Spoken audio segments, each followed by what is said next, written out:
नमस्कार सभी को। तो देखिए यहाँ पर हम लोग क्लास 12th ह्यूमन ज्योग्राफी के 50 मल्टीपल चॉइस क्वेश्चंस को डिस्कस करेंगे। ये चैप्टर नंबर 1 के एमसीक्यूज है जिसका नाम है human geography, nature and scope. बहुत इंपॉर्टेंट चैप्टर होने वाला है। तो फर्स्ट क्वेश्चन को देखिए। फर्स्ट क्वेश्चन में क्या कहा गया, ह्यूमन ज्योग्राफी स्टडीज। अब देखिए ह्यूमन ज्योग्राफी में मेनली किस चीज़ के बारे में पढ़ना होता है, किस चीज़ के बारे में बताया जाता है। तो पहला दिया गया रॉक्स ओनली। क्या रॉक्स के बारे में केवल पढ़ते हैं? नहीं, बिल्कुल गलत है। ह्यूमन और एनवायरनमेंट के बीच में क्या रिलेशनशिप है ये पढ़ा जाता है, तो बी ऑप्शन बिल्कुल ठीक है। क्लाइमेट के बारे में पढ़ाएगा तो इसको क्लाइमेटोलॉजी कहेंगे, और ओशन के बारे में ओशनोग्राफी कहेंगे। Which branch studies natural features like climate and landforms. तो क्लाइमेट और लैंडफॉर्म्स के बारे में कहाँ पढ़ाया जाता है ये बताना है आपको। तो ये मेनली फिजिकल ज्योग्राफी में क्लाइमेट और लैंडफॉर्म्स के बारे में बात होती है। Geography is considered an. तो ज्योग्राफी क्या होती है, कैसी डिसिप्लिन मानी गई है ज्योग्राफी को। तो पहला ऑप्शन दिया गया है आइसोलेटेड डिसिप्लिन, जो कि गलत है। इंटीग्रेटिव डिसिप्लिन है, ये बिल्कुल सही है। देखिए ज्योग्राफी जो है उसमें कई सारे सब्जेक्ट्स जो होते हैं वो मिले हुए होते हैं, तो ये इंटीग्रेशन है कई सारे सब्जेक्ट्स का, इसीलिए इसको इंटीग्रेटिव साइंस या इंटीग्रेटिव बोला जाता है। Who defined human geography as synthetic study of relationship between human societies and earth surface. तो सिंथेटिक स्टडी के बारे में किसने बताया गया है, किसने बताया है कि ह्यूमन ज्योग्राफी जो है वो मेनली सिंथेटिक स्टडी के बारे में बताती है। तो ये जो बताया ये फ्रेडरिक रेडजल ने बताया है। तो यहाँ पर सी ऑप्शन सही है। इसमें सिंथेटिक स्टडी बहुत इंपॉर्टेंट है, तो ये शब्द अगर मिले तो आप समझ जाएगा Friedrich Ratzel is the correct answer. Who emphasised synthesis in human geography. तो सिंथेसिस को किसने एम्फेसाइज किया है, तो वही फ्रेडरिक रेडजल ने ही सिंथेसिस को सिंथेसिस मतलब एक तरीके से एम्फेसाइज किया है सिंथेसिस शब्द को। आगे बढ़ते हैं। Who called human geography the study of changing relationship. देखिए यहाँ पर बात करी गई चेंजिंग रिलेशनशिप। चेंजिंग रिलेशनशिप का मतलब डायनेमिक रिलेशनशिप की बात करी है। किसके किसके बीच में? अनरेस्टिंग मैन और अनस्टेबल अर्थ के बीच में। तो ये ह्यूमन ज्योग्राफी के बारे में ऐसा किसने कहा है, तो ये कहा है एलन सैम्पल ने। तो यहाँ पर बी ऑप्शन बिल्कुल ठीक है। आगे बढ़ते हैं। क्वेश्चन नंबर 7 देखेंगे। Possibilism is associated with. देखिए पॉसिबिलिज्म की बात किसने करी है ये आपको बताना है। तो विडाल लेडा ब्लांच ने करी है, तो ए ऑप्शन बिल्कुल सही है। आगे बढ़ते हैं, अगले क्वेश्चन पे आते हैं। क्वेश्चन नंबर 8 है। Human geography mainly studies. तो ह्यूमन ज्योग्राफी मेनली किस चीज के बारे में स्टडी करती है, तो ह्यूमन इंटरेक्शन विद एनवायरनमेंट, दोनों के बीच में इंटरेक्शन किस तरीके से होता है उसको ह्यूमन ज्योग्राफी में हम लोग पढ़ते हैं।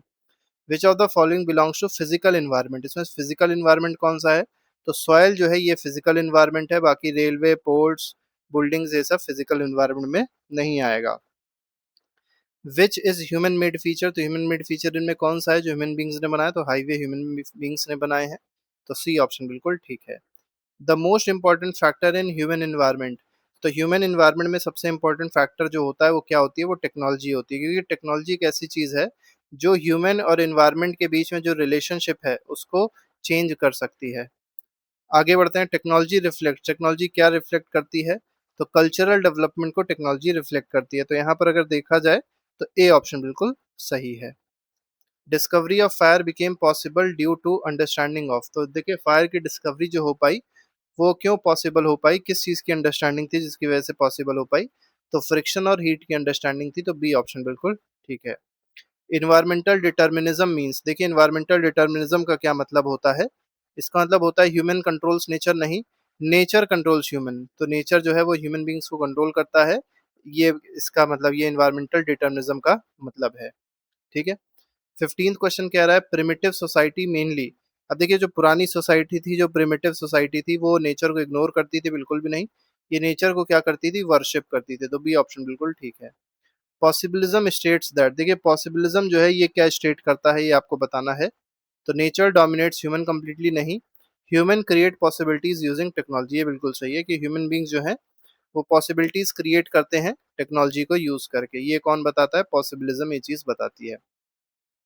नियो डिटर्मिनिज्म, ये बहुत इंपॉर्टेंट क्वेश्चन है कि नियो डिटर्मिनिज्म ये शब्द किसने, मतलब ये जो कॉन्सेप्ट है किसने इंट्रोड्यूस किया था, ये ग्रिफिथ टेलर ने इंट्रोड्यूस किया था। और ये नियो डिटर्मिनिज्म किसकी बात करता है, सस्टेनेबल डेवलपमेंट की बात करता है। सस्टेनेबल डेवलपमेंट की बात ये करता है। क्वेश्चन नंबर 18 पे आते हैं। Neo determinism is also known as. तो नियो डिटर्मिनिज्म को और क्या कहा जाता है, तो इसको स्टॉप एंड गो डिटर्मिनिज्म कहते हैं। तो बी ऑप्शन बिल्कुल ठीक है इसमें। ठीक है। नियो डिटर्मिनिज्म सपोर्ट तो ये किसको सपोर्ट करता है, ये बैलेंस डेवलपमेंट को या सस्टेनेबल डेवलपमेंट को ये सपोर्ट करता है neo determinism.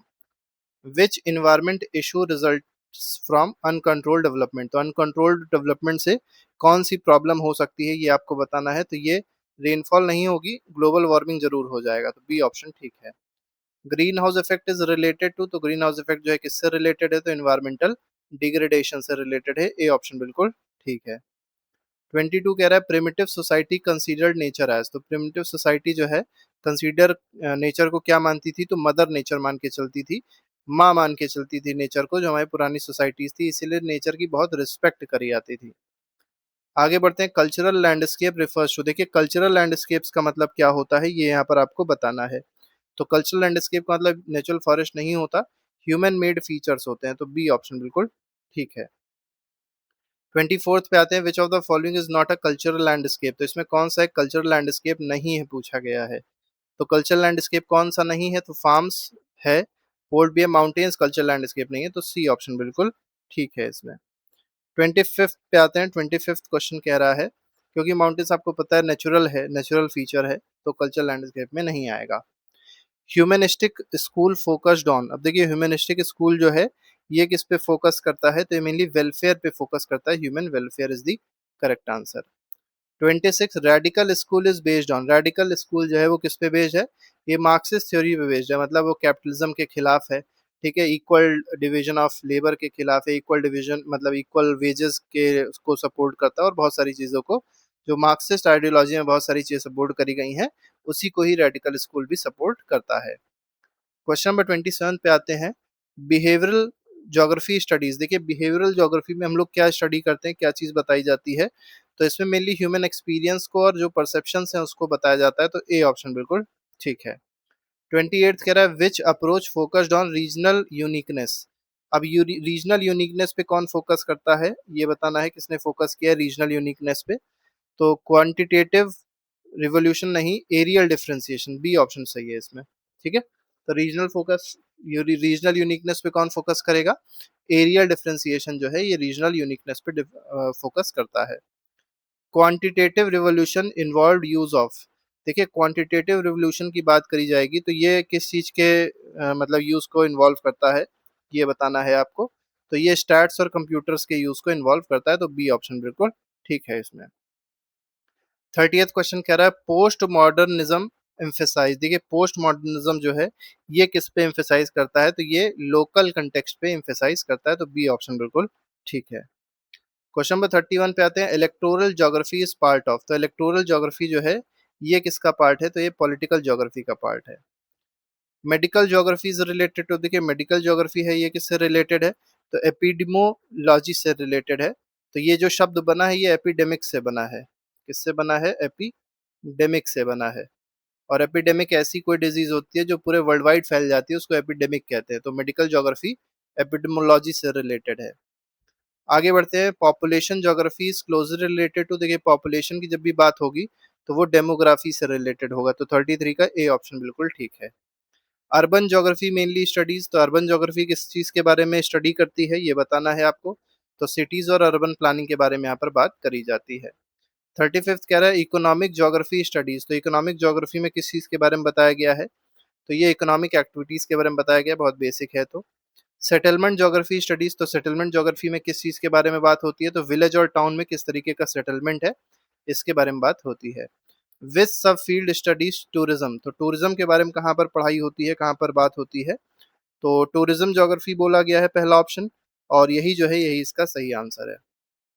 38 human geography is closely connected with, तो ह्यूमन ज्योग्राफी किससे कनेक्टेड है ये बताना है, तो ह्यूमन ज्योग्राफी अगर आप देखेंगे किससे कनेक्टेड है पूछा गया है, तो ये सोशल साइंसेस से कनेक्टेड है, तो ए ऑप्शन सही है।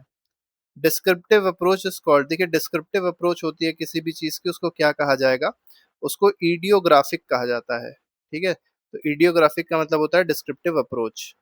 क्वेश्चन नंबर 40 पे आते हैं, नोमोथेटिक अप्रोच मीन्स, देखिए नोमोथेटिक अप्रोच है इसका मतलब क्या होता है ये यहाँ पर बताना है, तो इसका मतलब होता है थियोरेटिकल या लॉ मेकिंग अप्रोच को हम लोग नोमोथेटिक अप्रोच भी कहते हैं, तो बी ऑप्शन बिल्कुल ठीक है। 41st कह रहा है विच example represents humanisation of nature, तो ह्यूमनाइजेशन ऑफ नेचर के बारे में किस एग्जाम्पल में बताया गया है, तो ह्यूमनाइजेशन ऑफ नेचर के बारे में बताया गया, फॉरेस्ट वर्शिप नहीं। Use of technology to overcome climate, ये बिल्कुल सही है। देखिए नेचर को हमने क्या कर दिया, ह्यूमनाइज कर दिया, मतलब नेचर को ओवरकम कर गए। The idea that nature provides opportunities is, देखिए नेचर जो है अपॉर्चुनिटी प्रोवाइड करता है, ये आइडिया जो है क्या कहलाता है, पॉसिबिलिज्म कहलाता है। Which scholar is link to neo determinism, तो नियो डिटर्मिज्म अभी बताया था, कौन स्कॉलर है, तो ये ग्रिफिथ टेलर हैं। टेक्नोलॉजी रिड्यूसेस, टेक्नोलॉजी क्या रिड्यूस करती है ये बताना है आपको, तो इन्वायरमेंटल कंस्ट्रेंट्स को रिड्यूस करती है। 45 which is not a physical environment element, तो फिजिकल इन्वायरमेंटल एलिमेंट इसमें कौन सा नहीं है ये बताना है क्वेश्चन नंबर 45 में। तो ए ऑप्शन है, बी भी है, सी नहीं है, तो industry is the correct answer. आगे बढ़ते हैं, क्वेश्चन नंबर 46 पे आते हैं। Environmental determinism was dominant during, तो इन्वायरमेंटल डिटर्मिनिज्म जो है ये कब डोमिनेंट था ये बताना है आपको। तो ये primitive stage of human society में डोमिनेंट था, तो ए ऑप्शन ठीक है। Balanced relationship between humans and environment is promoted by, देखिए बैलेंस्ड रिलेशनशिप जो होती है ह्यूमन और एनवायरनमेंट के बीच में, ये किस में देखने को मिलती है, तो ये देखने को मिलेगी नियो डिटर्मिनिज्म में। और यही कॉन्सेप्ट किसने दिया था, ग्रिफिथ टेलर ने दिया था। Which field studies gender issue in geography, तो जेंडर इशू के बारे में ज्योग्राफी में कहाँ बताया गया है, तो ये जेंडर ज्योग्राफी में बताया गया है। विच of the following is interdisciplinary, तो इंटरडिसिप्लिनरी इसमें कौन सा है, तो ह्यूमन ज्योग्राफी जो होती है ये इंटरडिसिप्लिनरी होती है। आगे बढ़ते हैं, विच स्टेटमेंट इज करेक्ट, तो कौन सा स्टेटमेंट यहाँ पर करेक्ट है, तो human and nature are unrelated, नहीं ये तो गलत है। Human geography studies interaction between humans and environment, ये ऑप्शन बिल्कुल ठीक है। तो इस तरीके से 50 एमसीक्यूज थे जो हम लोग ने डिस्कस किए। इसके अलावा हर एक चैप्टर के एमसीक्यूज जो हैं प्लेलिस्ट में लगाए गए हैं, आप जाके देख सकते हैं और अपना रिविजन अच्छे से कर सकते हैं। अभी के लिए फिलहाल इतना ही। Thank you very much, goodbye, जय हिंद।